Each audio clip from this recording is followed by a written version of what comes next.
No, 2 years ago I went to a Jay-Z concert with Beasley. I remember when you went to that. Yeah. You should have went. You should come with the crew. I would go to see Jay-Z just to do the experience. You know? He's an amazing performer. Yeah. He obviously is. He must be, obviously, because I've seen him perform like 5 times now, maybe 6. And I would go to the next one because it's always good. Let's see. It's 12, so whenever you're ready, let me know. okay. All right, so please tweet thanks. I did, Kevin.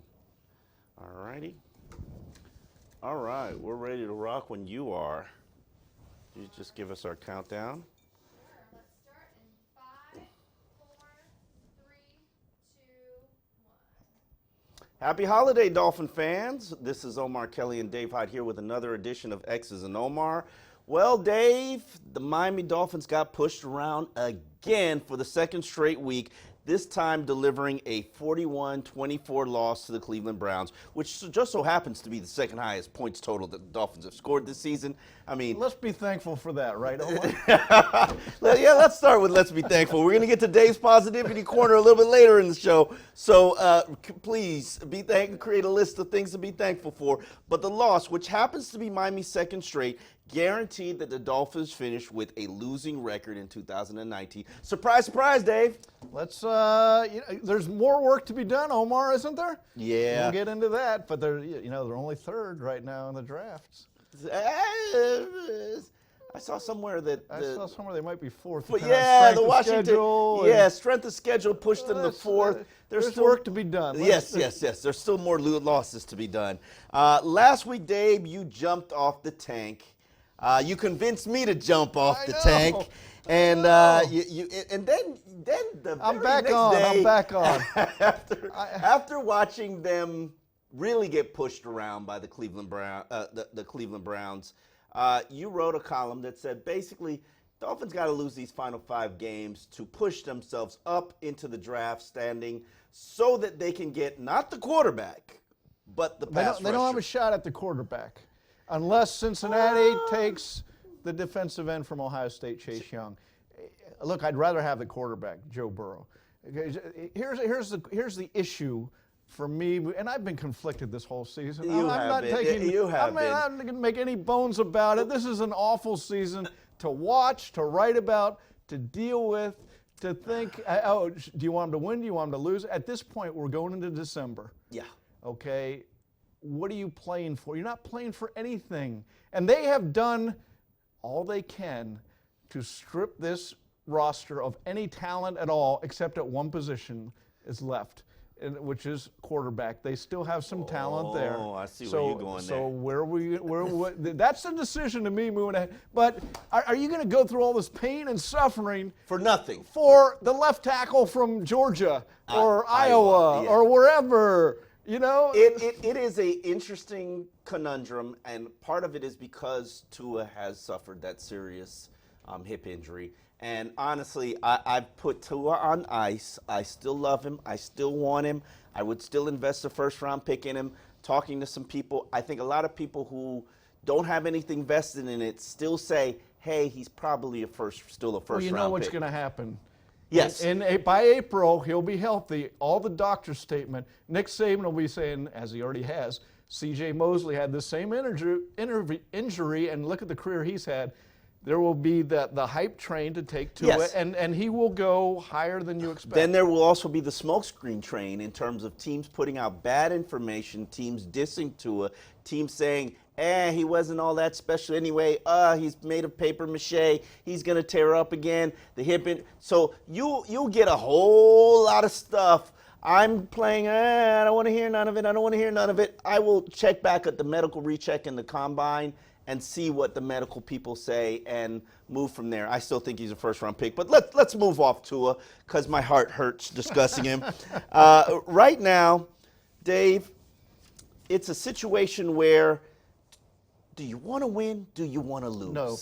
You don't. No? There's no value at this point with this roster in winning. No, and I hate to say it, really, like I said, I am so conflicted about this. But at this point, you've gone so far down this road and stripped that you have no running back and it'll be the worst rushing offense in football history. Yes. The Chargers from 2000 have had 1,062 yards.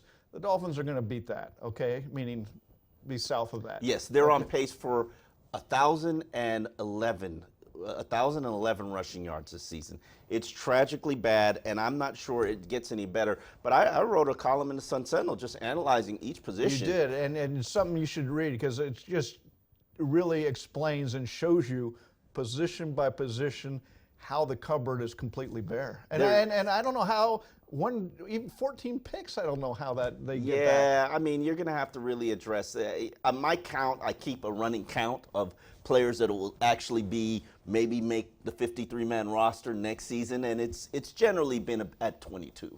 And so you basically got to infuse this team with that's making the roster. Yes, that's making the roster. That's not impactful and players. I go back to how many players are above average on the roster. I keep going to that, and it keeps shrinking. Yeah. Well, our first question comes from one of my favorite Twitches, Dave. That's what you call people on Twitter, Twitches. I haven't heard that one. I gotta get. You got to get on the Twitter lingo. Me. Good. This is Jabari. Jabari is one of my favorite Twitches because he is an adamant Bernie Sanders supporter, Dave, and he's made me reconsider my position. You're not going to go political here. Why not on X's and Omar? But listen, his first question is really a political stance. What are the top 5 needs for this team in order? Well, the easy answer here, right, is what are the 4 or 5 most important positions? They need a quarterback. Okay. And then they need a defensive end. Yeah. And they need a left tackle. A left tackle or a tackle, yes. Somebody to anchor the line. And they need a cornerback. Although they have Xavier Howard, I'm still, boy, we're talking about injury history. And you still need another one. You need another one. This is what's important here. There are no marquee players. And when you talk about what are their needs, they need a Dan Marino. They need somebody who can lift the tide and make this franchise better. They need a Jason Taylor, a pass rusher that they can rely on and depend on, somebody who you can, like a Cameron Wake, who you can say, it's 3rd down, we know this guy's coming off the edge. They need a Sam Madison, Dave. They need a guy who can take somebody. They've got one of those. It's taken them 3 decades to get those. You're going through all the Ricky draft Williams. They need a running back who they can tote and give the ball 200 times a game to. They need a Ricky Williams. They need a Jake Long, a reliable, stable guy. He wasn't reliable. Well, Jake was reliable when he was healthy. I know. I didn't say the health. They just need a guy who they know they can put him on, like a Laramie Tunsil, maybe put him on an island and expect him to get the job done. And unfortunately, they don't have any of those things, Dave. Here's my fear. You look at the last 3 drafts for the Dolphins. And this is the part of the brain trust. There's not much to show for it if you're going to build through the draft. My Thanksgiving hope, my holiday wish is some smarts. Please be smart. Yeah. Well, it'll be interesting to see what happens. I think yes, Chris Grier is still involved. Chris Grier is still in charge of the draft. But this time he's going to be in charge of free agency as well. You got Brian Flores there. You got Marvin Allen there. You got Reggie McKenzie there. Right. And someone's got to mesh it all together. I have timelines, confidence. The money, yes. The draft picks, the availability of what's out there. And so we'll see. We'll see. I mean, it can't be any worse than we've been the last two Ken. decades. I think you make some bad decisions now. You're staring at the abyss. You're going down. Dave. You're going down the abyss, Omar. Dave.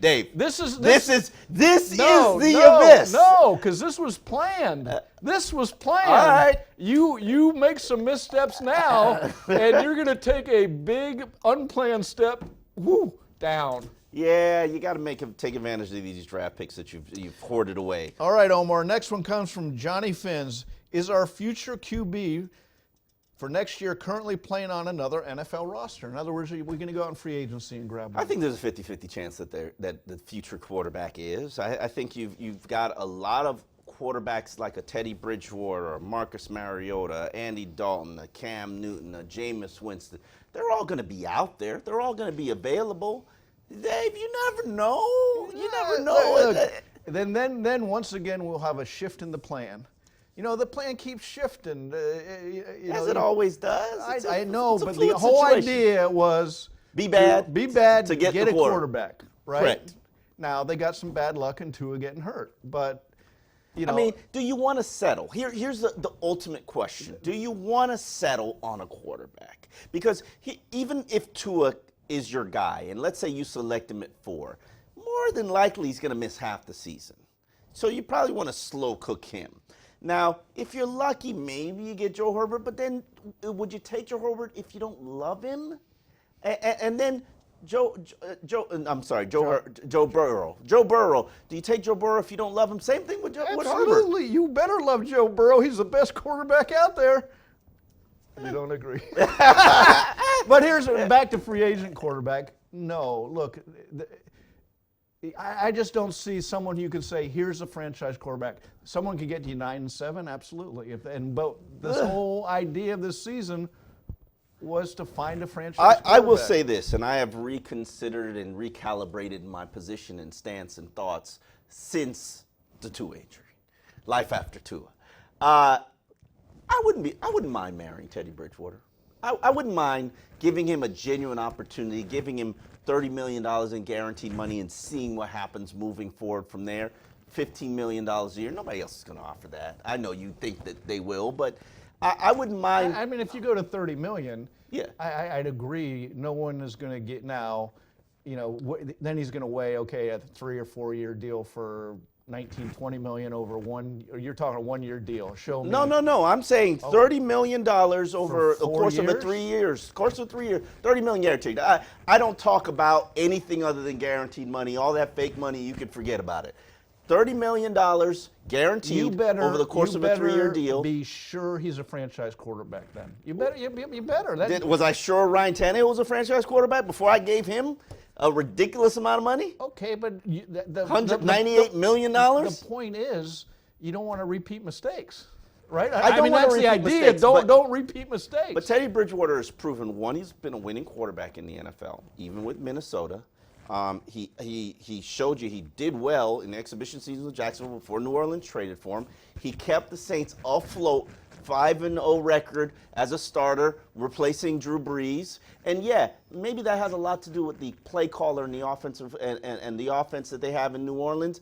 But I think somebody deserves. If they were going to go that road, this whole season was a complete waste. Why did you get rid of Tunzel? Why get rid of all these people? Because you're going to bring in a quarterback ready to win. He's going to need some help, veteran help around him. This whole year's a waste then. This whole year is what it is. You purged your roster to be bad because you were tired of being 8-8, and now it's going to be a 2-year journey to get back to 8-8 with a younger, cheaper roster. And if everything goes right, a 4 or 5 year journey to get to you're contending. To get to the mountaintop. Yes. But I don't mind having Teddy Bridgewater being here, and then let's say you draft Tua and you sit Tua for a year and you see where that goes. Okay. There's no shame in Bridgewater. Here's the thing, people. I'm not against Teddy Bridgewater. The other side of that, though, Teddy Bridgewater looks at this roster and says. Last year he said no, but he said no because you were tanking and you were lowballing him. If they gave $30 million to him, you would get him. Yeah, absolutely. Teddy Bridgewater has not turned his nose up at $30 million. Right. If the Dolphins finish with the number 2 pick, how would you feel about drafting Chase Young and then taking your chances with a QB with the second first-round pick, especially with Tua getting hurt? There is no doubt in my mind that Chase Young will either be the first or the second player drafted. I talked to Raekwon McMillan, I think I've shared this on X's and Omar, who played with all of the Bosas and also played with Chase Young. And he said he would put Chase Young right behind the older Bosa and above the Rookie of the Year Bosa. I was going to say, the Nick Bosa yes. is having more impact than Joey Bosa right now. I mean, that could be a measure of who they're playing with and all that. But the talent-wise, he can set the edge. He's a one-man wrecking machine from a pass rushing standpoint.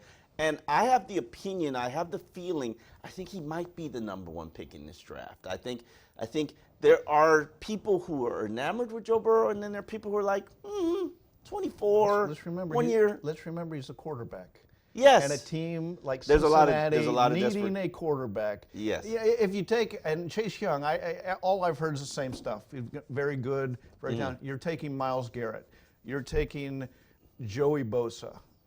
Nick Bosa, Nick Bosa got put on a very dominant line to be very talented. So the question is, do those guys move the needle of winning and losing? You need them. Yeah. The quarterback moves the needle winning and I losing. think and this is going to be a very controversial opinion, I think it's going to be harder for the Dolphins to find a predominant, forceful pass rusher than it is going to be harder for them to find quarterbacks. I could give you 5 quarterbacks out there that could get the job done. You get to 8-8. I can't give you a lot of pass rushers that can get the job done. In the draft, I don't like the pass rusher situation in this draft. How many great pass rushers have come out in the draft the last couple years? 20. How many great quarterbacks have come out in the last couple years? Russell Wilson. Okay, so that's my point. It's a lot harder to find a quarterback than a pass rusher.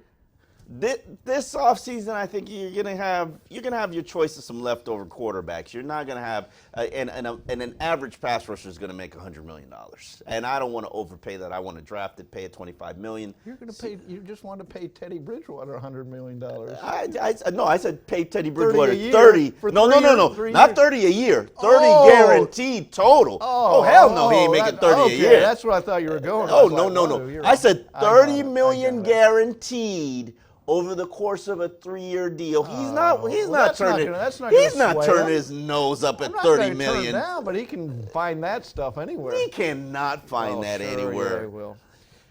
Okay, Omar, it's time. Positivity Corner. OG puts it at me. Is there anything for me for Positivity Corner? You know what? And I had to search far and wide. But we've talked about this. Watching the games, I am pleasantly happy and surprised. I enjoy watching Ryan Fitzpatrick. You know, Yes. I love his energy, and I wrote a column out of the game that, you know, anybody can be happy and sound good winning, but Ryan Fitzpatrick is a role model. And I know I don't really want to call him the happy loser, but he's not. But he's showing you how, with awful circumstances, that you can still, you know, come across and do your best, be optimistic. He's thankful for this opportunity to actually be on the field and play and be in a position to lead a team, especially a young team, because he's been in the league for 15 years, and those opportunities have been few and far between. And he's enjoying it. You see, he has fun out there. Well, that's the thing. It's also in front of us. It would be easier to be, we got to get better. We got to do this. I'm in an awful mood over losing. We've seen that. We've seen the Jay Cutler. Yes. We're seeing none of that. We're seeing here's a guy who's remaining positive, being a great, sounding board for a lot of players who need help.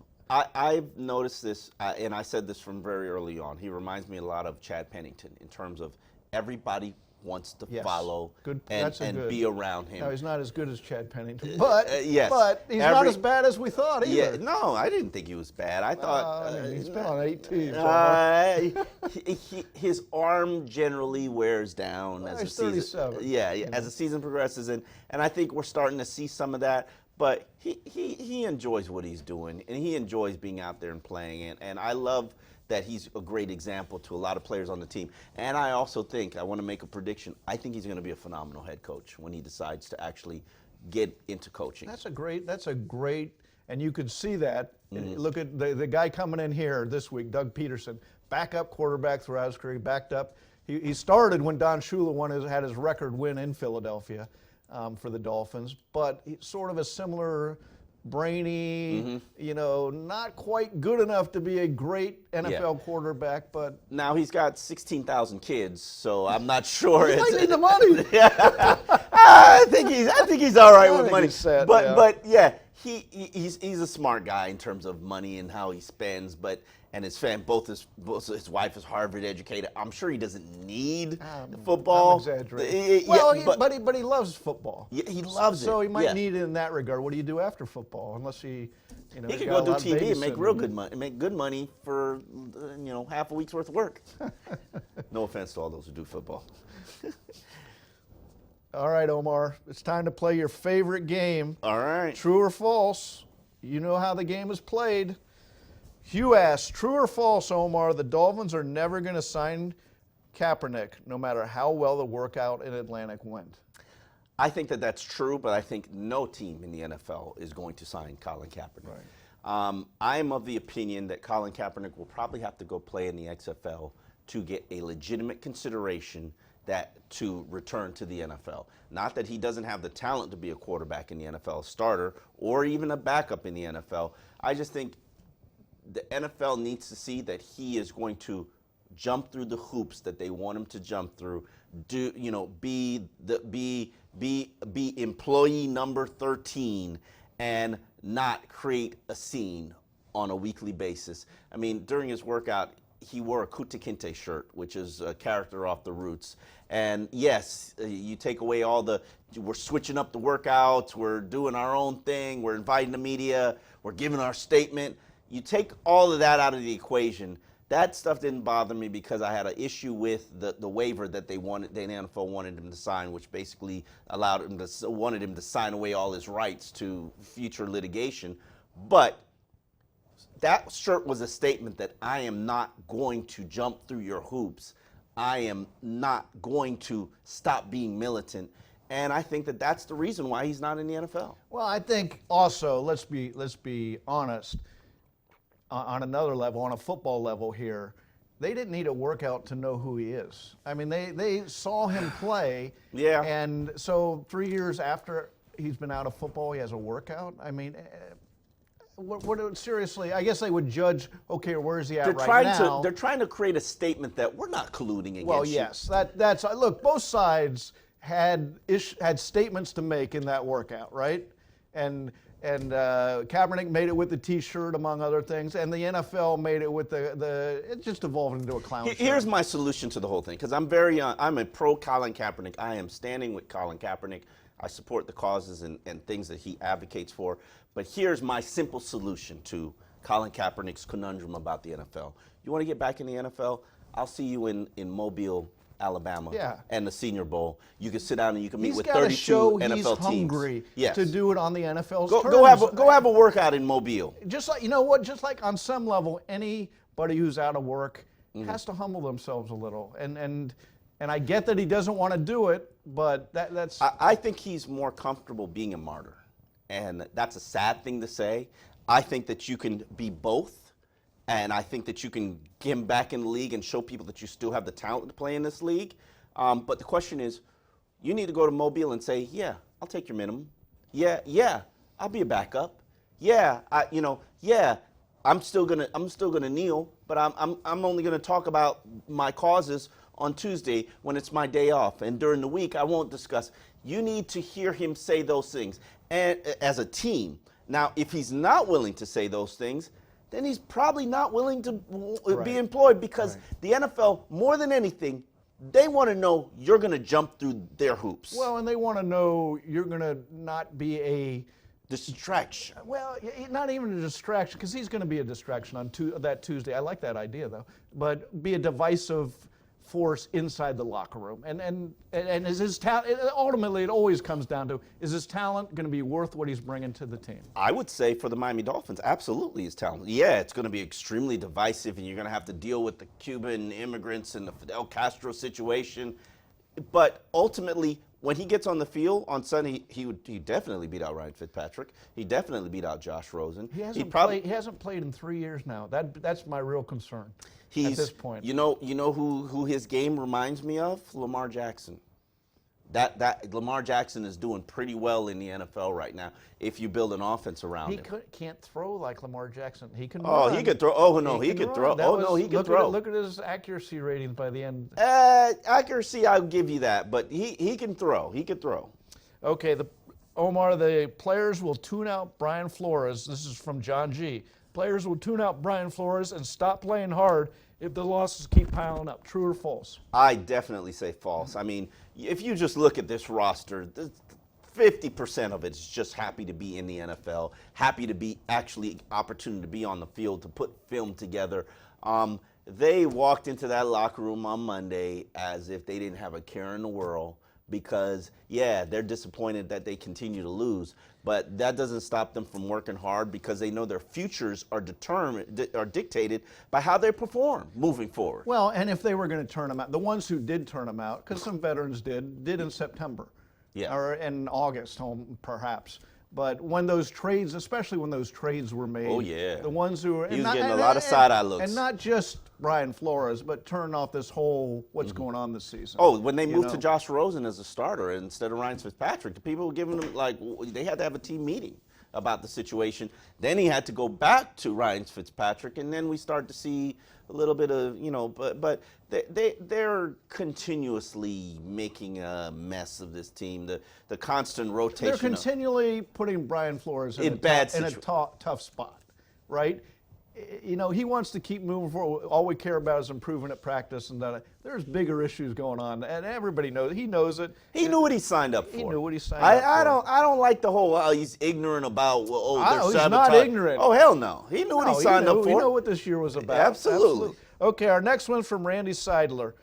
You'd be comfortable, true or false, you'd be comfortable letting a quarterback like Jordan Love sit for a year to develop behind Ryan Fitzpatrick, provided Miami uses their resources to fortify the rest of the team? Absolutely, no question about it. I do believe that a rookie quarterback should sit, watch, and learn.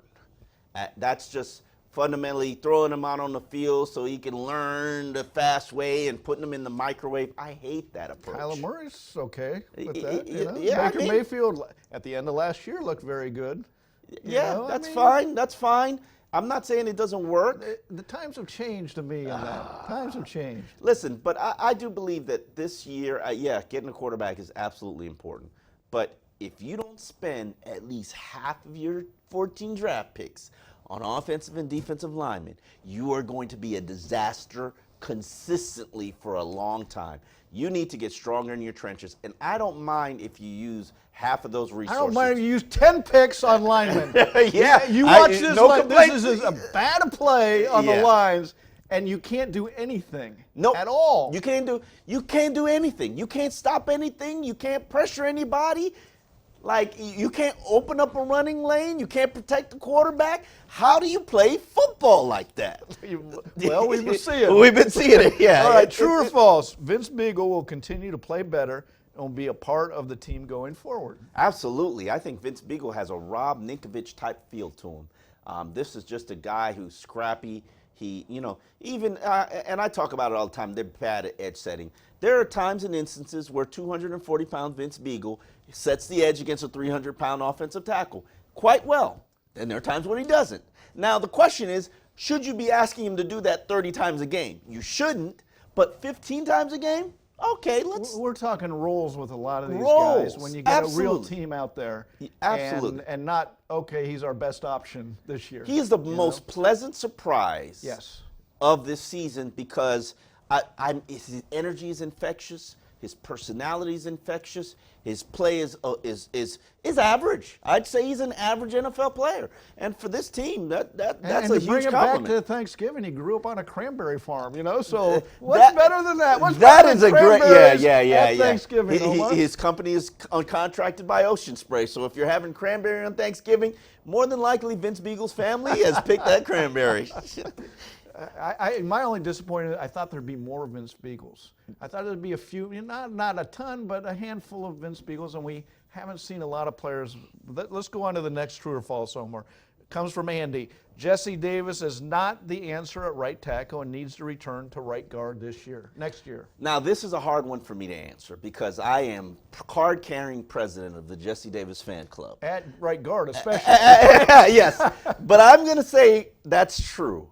I think Jesse Davis needs to become the right guard. And I think if you take your resources and you either you make Julian Davenport your right tackle and move Jesse Davis into right guard, you add a left tackle in the draft, and then you add another right tackle or another swing tackle and then another swing guard, I think you would be set. That would make, in my opinion, depending on what you do with Daniel Kilgore, Michael Dieter your weakest link on that line. And Michael Dieter's okay. Well, he'll get better. I was going to say, from year 1 to year 2, that's when the big improvement comes. He'll get better, and then if he's got a better player playing next to him at left tackle, that side will be better. So do I want Jesse Davis? They paid him like a right guard. They know he's a right guard. Right, So right. I think that they'll say, hey, Jesse, we're going to try. You're going to be a starter somewhere. We're going to keep you on the right side. We just don't know where you're going to So be to playing. sum up, all they need is a left tackle, a right tackle, and a couple other. Yeah, and they're fine. Depending on what they Minor want to do with details. Daniel Kilgore, I'm a little bit. Right. Daniel Kilgore's making less than $4 million a year. I like his leadership and veteran presence. I would need to see the play pick up just a tad in the final 5 games. And there are health concerns, right? with There Daniel are always Kilgore, health so. concerns with any NFL player, especially those over 30. You've pointed that out to me. All right, Omar. Jim has a good one. Chris Grier trading Tunsil in order to either accumulate picks to move up on round 1 or just draft another left tackle has proven to be idiotic, according to Jim. And will Grier make the most of accumulating picks and cap space to rebuild this team? Well, True this or is false? true. It looks idiotic because the quarterback that you coveted is now injured. The whole plan centered around the one guy, and you're lucky that there's another guy who surfaced and is in there in the hopper.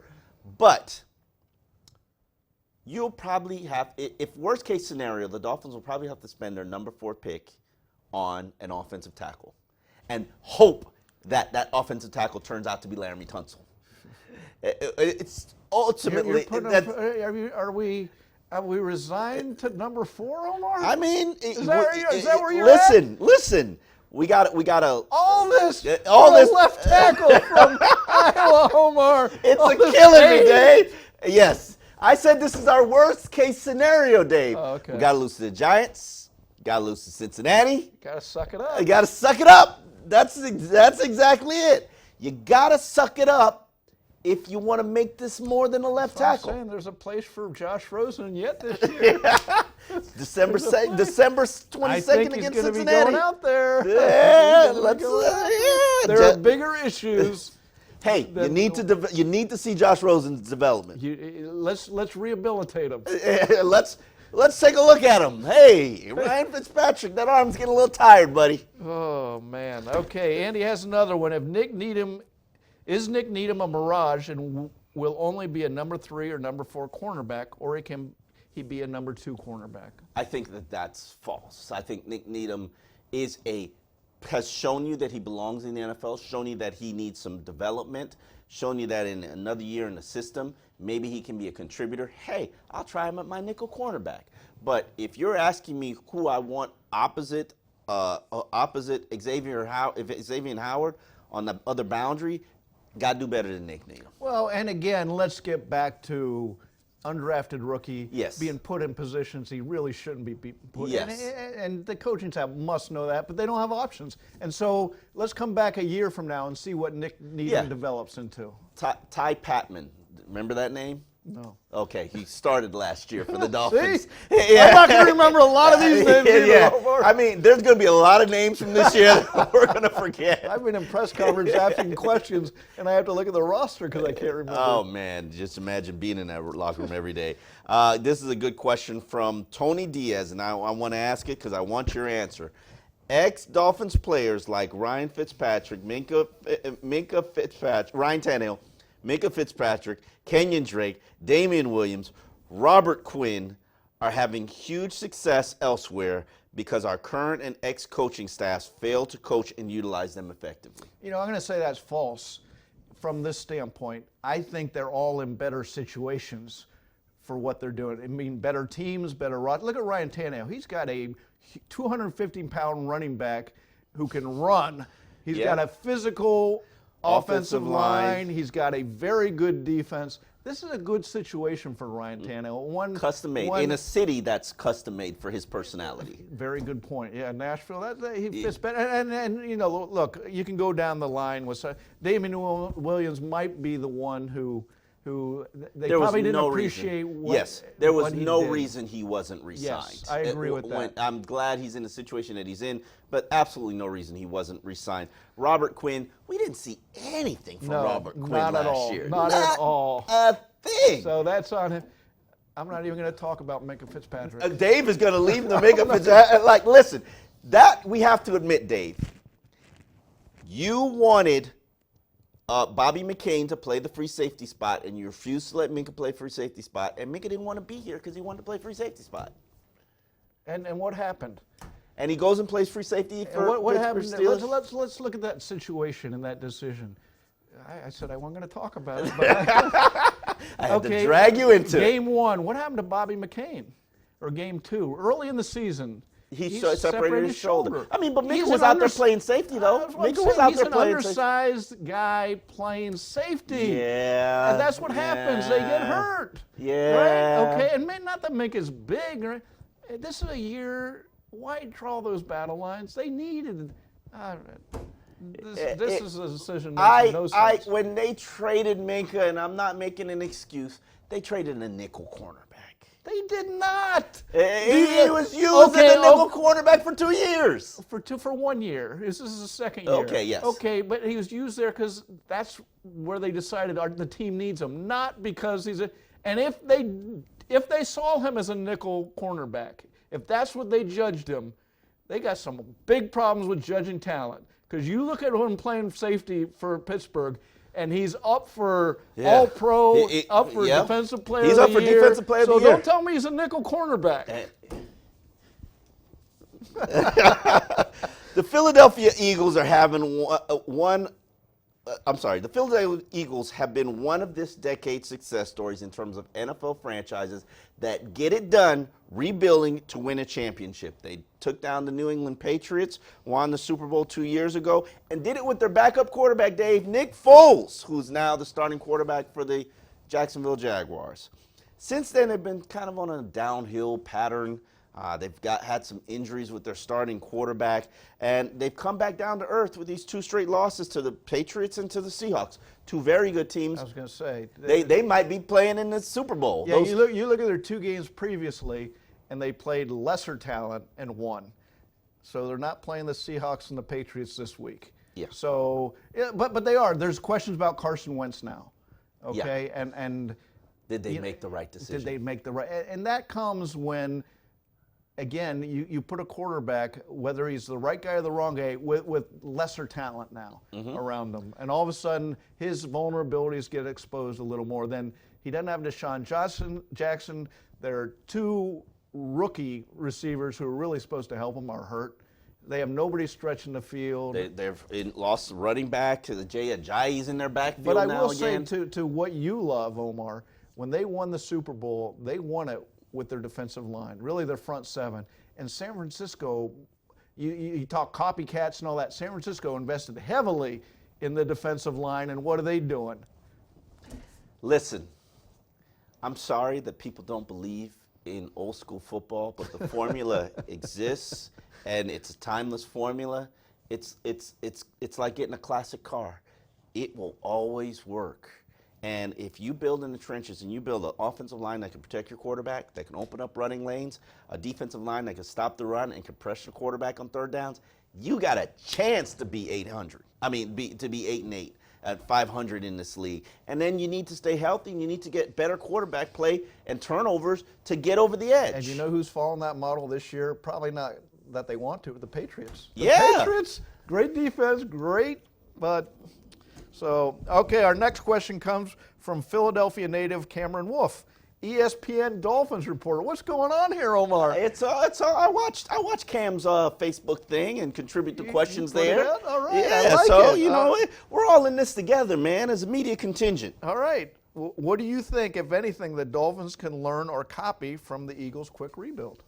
I think it's important that you learn 2 things from what the Eagles have done that got them to the championship, and I would still view them as a contender. Get a conviction about a quarterback, do what it takes to go get him. They traded with Miami 8th pick. to move up again. The second pick. Yeah, Yep. to go get Carson Wentz. They had a conviction about a quarterback. They did what it took to go get him. And then they've consistently built in the trenches, as we talked about. Derek Barnett, Brandon Graham, 2 former first-round picks. They will put the resources into their offensive and defensive line, and I respect the hell out of that. They got the highest paid guard in the NFL. Lane Johnson? No, Brandon Graham. Yeah, Or- Brandon no, Brooks. Brandon Brooks. Miami of Ohio, where I went to school, one of our few Yes. exports. Who I commend him because he came out and he left last week's game because he was dealing with anxiety and talked about his issues and more. I'm proud of every player who, including Justice Winslow, who has talked about their issues in terms of dealing with being a professional athlete and you know more guys need to come out and speak on their journey so that other players won't feel like they're alone. Yeah, that's courageous, and you have to be the right spot and the right. Yeah, he just got a new contract. So Yeah, well, I was going to say because you got to, that's a individual, decision, and it takes some courage to do something like that. But also the NFL has to recognize, and the NFL is recognizing that these are issues. Mental health awareness and concerns are issues because the NFL put policy in place where every NFL team has to have a clinician on staff. Now, players are scared to talk to them. Yeah. Because there you go to the player. Yeah. But my feeling is this is such a violent game.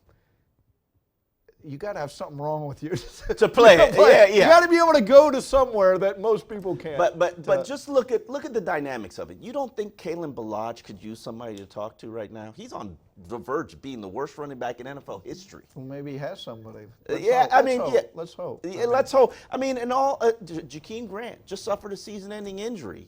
For the second straight year. That crushed me. I like Jakeem Grant. I like watching him. Except for me, who doesn't like Jakeem Grant? I mean, he's easy to root for. It did. It hurt. It took something. Oh, there goes something else that we don't even have this season. As I've said, and not to kick a man when he's down, he's a small, probably the smallest NFL player. Well, Darren Sproles was small and he played forever. He's thick though. Jakeem Grant's like 165. Every hit looks like it's like a career ender. So. All right, Blake Holloman. I'm going to get you off Jakeem Grant before you get in trouble. Blake Holloman wants to know, will this depleted Dolphins secondary be able to hold their own against the depleted Eagles receiving corps, or will Wentz come back from the dead this week? I think this is definitely a week that Wentz comes back from the dead. I'm with you. You got to understand, a secondary works just like an offensive line. They work in a concert. Everybody is interconnected. And when you take out the leader of that unit, it doesn't move and operate in the same fashion. And I think replacing Bobby McCain is a lot harder than they think. And Stephen Parker, he's got to step up his game. He's got to anticipate faster. He's got to react faster. And the guys on the boundary, the Nick Needhams of the world, the Eric Rowe who's covering tight ends. Woo, Lord, is Eric Rowe in for a battle this week? Ertz and then Dallas Goedert, who should be a Miami Dolphin. Yes, I'm going to say it, Dave. I'm going to say it, Dave. You had the opportunity 2 years ago to pick Dallas Goedert, who's probably one of the best all-purpose tight ends in the NFL right now, even though he's in his second year, and you chose Mike Gesicki. And then you had to double down because you came in the press conference and said, hey, Mike Gesicki, we know he can't block, so we're going to draft the blocking tight end. Who wanted Mike Gesicki? Adam Gase, I'm Gase. sorry. Those draft picks belong to Chris Grier. I'm with you. I agree with you because at some point you got to stand up and say, no, this guy's better. Yes. You'll see. Trust me. We won't have to use 2 draft picks to take advantage of what one guy does. But I agree with you that this is a week for the Eagles to get better. I mean, you look, they're struggling. They're 6-5, but they struggled against the Patriots and the Seahawks. Yeah. You look at their schedule. When they play bad teams, they get healthy, and here comes a little vitamin C for them. A little vitamin D for the Dolphins. Okay, Gator Attorney has our final question. Fitzpatrick is not a long-term answer. Rosen, maybe. We don't need to win right now. Why isn't Rosen playing so we can evaluate him?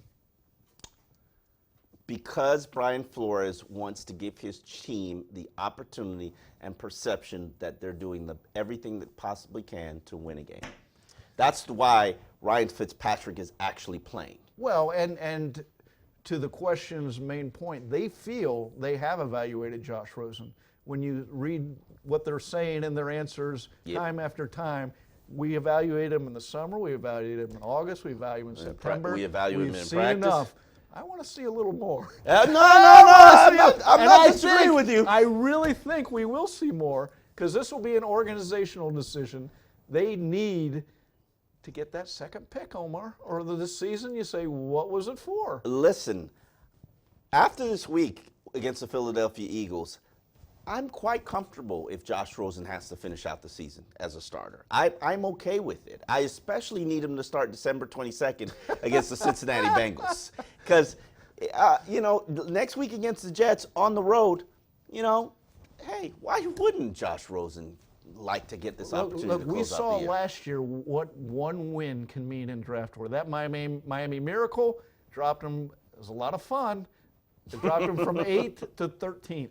Yeah. Okay, and one win will have. We're talking about the difference of drafting a quarterback or a pass rusher and an offensive lineman.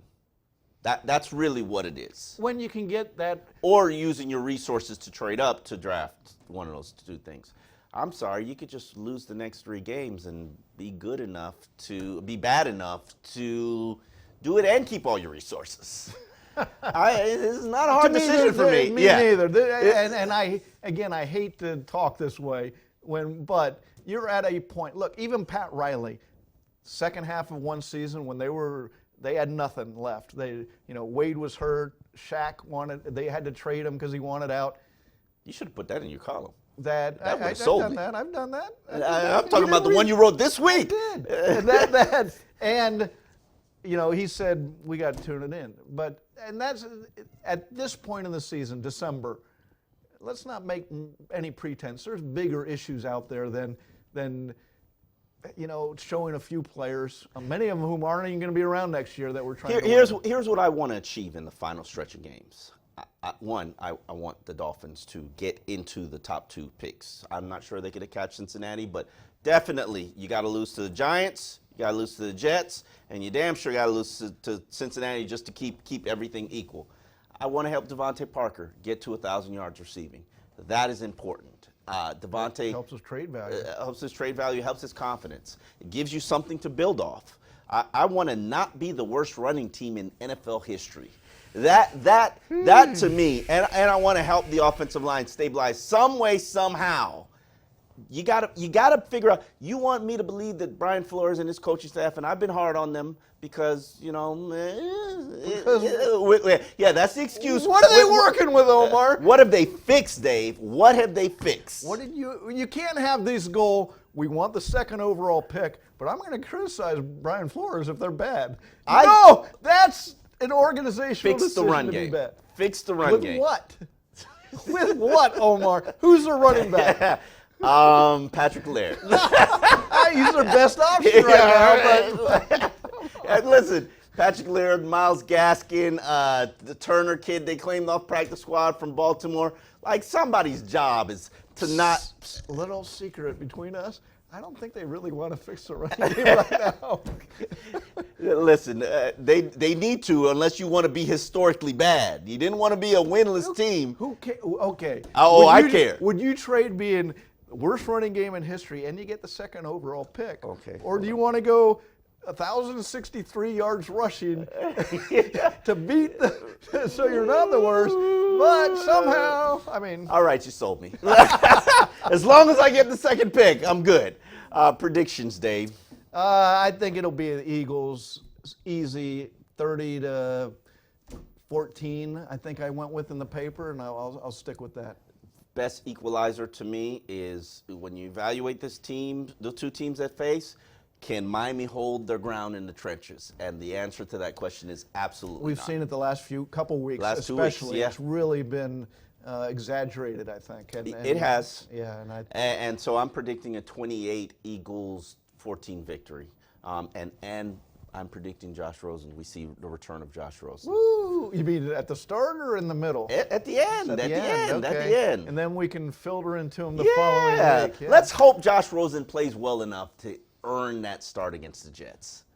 Yeah. Earn that start against the man. All right. Thank you for watching Exit of Omar. Happy holidays to everybody. Enjoy your Thursday, your Thanksgiving meal. Enjoy your family and festivities. We will be back next Wednesday at noon.